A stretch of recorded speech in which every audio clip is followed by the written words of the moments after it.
Okay, so this is the Fender bass guitar made in Mexico. This is the serial number. You can see the neck, the condition is like new.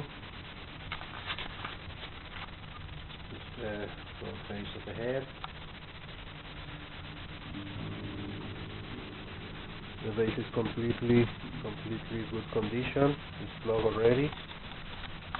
We'll test it.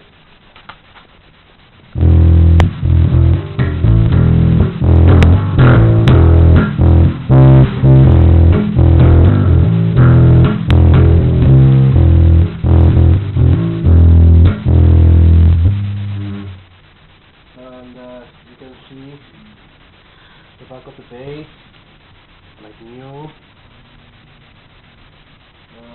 It says 60 years anniversary 2011. So you know the year of the bass now, and it's perfect.